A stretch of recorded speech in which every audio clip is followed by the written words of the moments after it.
Welcome in, everyone. I hope you guys are doing well wherever you're watching from today. As you can still see, my home is still destroyed. We are not back in the usual set, and unfortunately, probably not going to be back for a long time. We will figure out something with the background other than this white wall so it doesn't look like I'm doing hostage videos every single time we hop on here and talk with you. We do have an important topic to talk about today, and that is President Donald Trump and the United States government has taken some drastic and severe actions against one of the, if not the worst, drug cartel in the entire world. It is another sign that the hammer is being dropped. And, you know, quite frankly, it had to be done. Before we get into all of that and much more, as always, please make sure to like and subscribe. Comment with your thoughts below on how you want to see President Trump handle the drug cartels. And now let's roll into it. So as we know, President Trump, the United States military, the U.S. government, the CIA have been targeting the drug cartels since he returned to office for his second term as president, which was January 20th, 2025. I'm filming this on April 2nd, 2025. So he's been in office for a couple months now, a few months, and he hit the ground running. And he made it a top priority that we were going to target the drug cartels and stop them from pushing their poison and violence over the border. We've seen this go off a handful of ways. There have been an unprecedented number of spy flights. There have been Reaper drones being flown by the CIA into Mexico. We know that we are rushing heavy armor, troops to the border, all of that stuff. But yet there's been no direct strike yet against the drug cartel. I have long said my prediction for 2025 is that a drug cartel leader will be killed at some point by President Trump. We do now have a big update on the targeting of the Sinaloa cartel and actions the government and President Trump have taken that kind of serve as one more step up the escalation ladder. If the determination is made, it is going to be time to strike, whether drones, Delta Force, whatever it might be. So let's get into what President Trump has done right now. So this is a report that comes from Fox News, was released on April 1st, 2025. It is titled, Sinaloa Cartel Slapped with Drug Admin Sanctions in Blow to Drug Empire.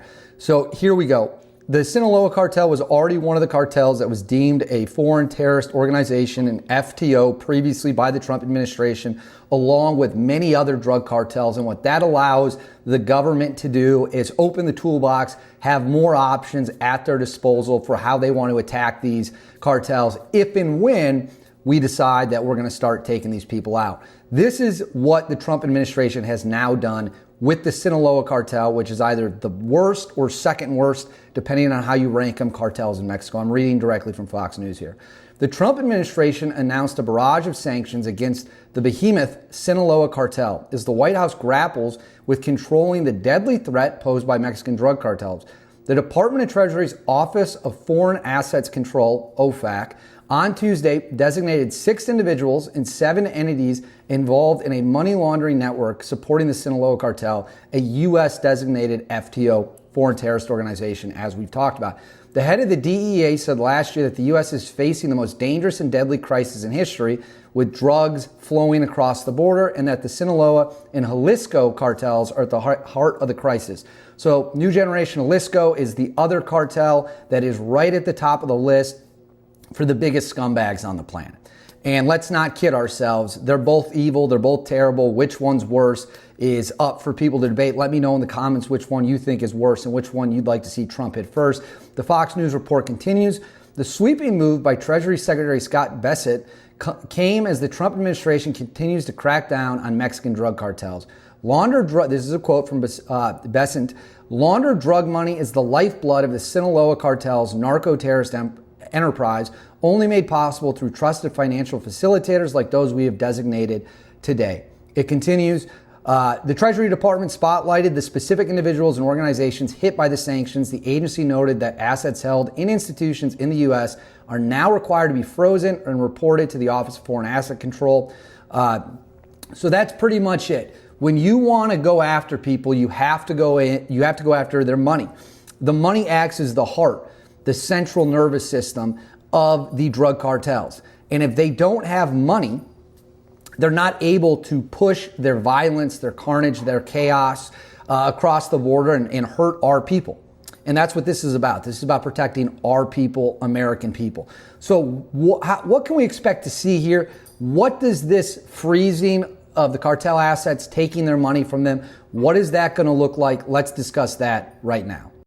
As I just said, attacking the money represents an attack on the central nervous system of the drug cartels. Money makes the world turn.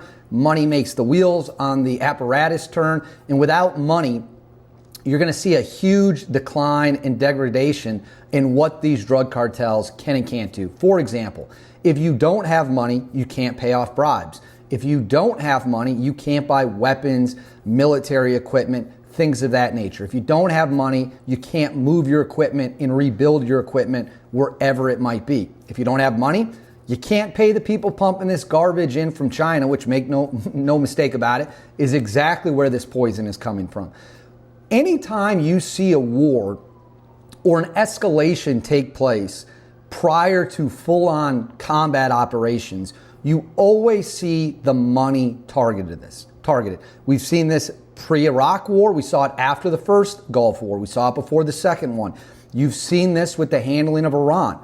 You've seen this with restrictions that were placed on former Syrian dictator Bashar al-Assad. If you can choke off the money, you can choke off the organization's ability to essentially have more power and influence. Now, that might lead them to lash out.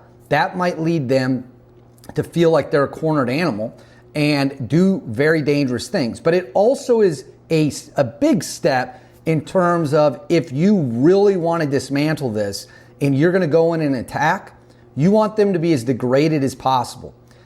Having said that, the Sinaloa Cartel is a multi-billion-dollar-a-year drug cartel. They have money hidden all over the place. So this is not an end-all be-all.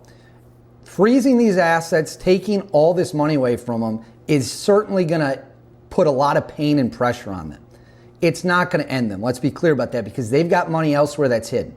That's a guarantee you can take to the bank. They've got money hidden in places the U.S. government is certainly not going to be able to find. But if we can cause some pain to them, it's going to force them to recalibrate. And it's also a big step if we are going to strike, which is what we're going to discuss right now. As we've talked about at length, the U.S. government has taken the necessary steps that you would want to see before a full-on military strike against a cartel leader. Whether that be with drones, whether that be with Delta Force SEAL Team 6, whether that be the Army Rangers going over there, which I don't think you're going to see tanks and tens of thousands of guys. But you need recon. They've got it. You need intelligence. They've got it. You need complete and total control of the airspace. They obviously have that. There was the previous reporting that many cartel leaders have already gone on the run. They've gone underground. And if we can take as much money from them as possible, when the time comes, their defenses hopefully are degraded and limited. That gives our guys, our operators, the best chances at success. That gives us we already have an edge. We have the best equipment. We have the best military in the world.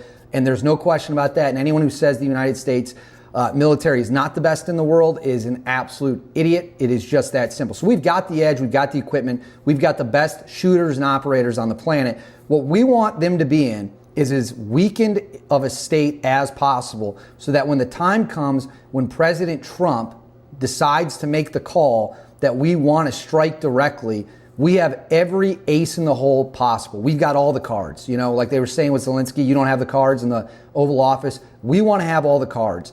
And if we can break their back financially, it makes striking them directly that much easier.